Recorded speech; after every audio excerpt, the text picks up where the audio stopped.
Okay, so in our class we've been learning about communication and listening to others. So we've been learning about distractions to listening, and one of the distractions is like texting. So we read an article about texting and using phones like for emails and stuff during business meetings. And then in our textbook we read about like students using phones during class, and some students think that teachers are busy teaching so they don't notice, but the truth is that the teachers do notice, and it distracts them, and it distracts other students. And some of the reasons why they text is because they're bored or because they can't wait till after class. But really, class isn't that long, so they could wait. And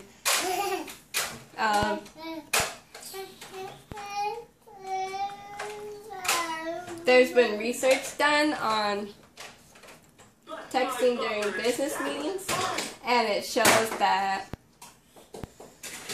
it has a negative effect because the boss might not, like it, and older employees are more likely to be bothered by people using their phones.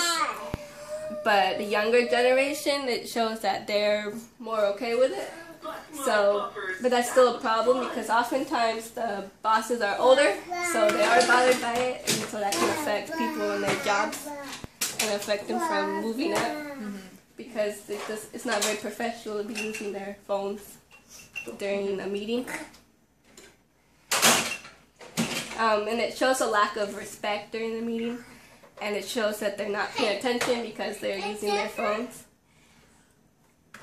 And it shows that they're not listening, and we learned about different types of listening just a minute, okay? in class.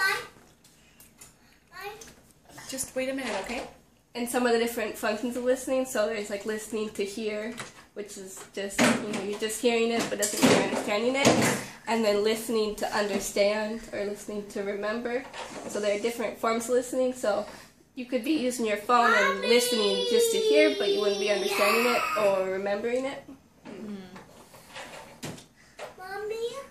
Well, I'm a teacher, and I've experienced that a few times where my students are on their phones, and I think it's rude, especially when I put so much effort into planning a lesson and then they're not even listening. And it's especially frustrating if they ask questions about things that I just went over, and I know that the reason they don't know the answer is because they were distracted on their phones. And so I am opposed to it, but I do think that it's okay for them to request to use their phone in an emergency. And so I don't think a zero tolerance policy is necessary. It's just important for them to understand respect and listening to each other. Because if I was having a meeting with a student, it would be really rude for me to be texting on my phone while they were talking to me. And I would never do that. So I think that they need to understand how their actions affect others and not build bad habits that they could then take into the workplace and would be really offensive to their employers. I agree with that. I am also a teacher, so we have our middle school students are allowed to use devices like an iPad or a computer or their smartphones even. So that can be difficult to monitor because even if they're supposed to be doing an assignment, it's so easy, like once the teacher turns away to help another student, it's so easy for them to, pull up a different tab really quick and play some games or get on an inappropriate site. Yeah. And even in meetings at work, I find it a huge distraction, even if I'm not the one using my phone. Even if people are using their phone to write notes, like the other teachers, I think that's distracting because it looks like they're texting.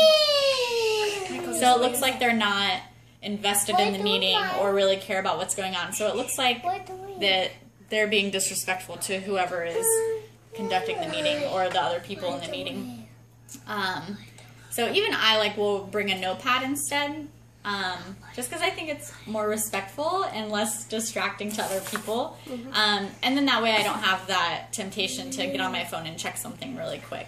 What's this? Or, you know, get on social media or something. So that's easier for me to just bring a notepad.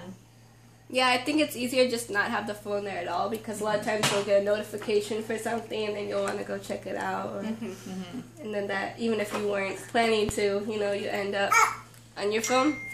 Yeah.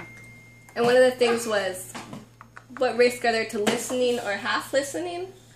So half listening, you know, you could be on your phone and then, you know, be looking up every once in a while and listening, but you wouldn't get the same out of it, because you know, you'd be missing words, and when you're distracted with your phone, you're not really listening, and so you're missing a lot of things. And you're not going to remember as much. Sometimes if I check my phone in class, I'm Mommy, really hesitant about asking questions afterward, because I don't want to ask something that I know my teacher just went over and be embarrassed. So then sometimes I don't get clarification for things I don't understand. And I know that's not good.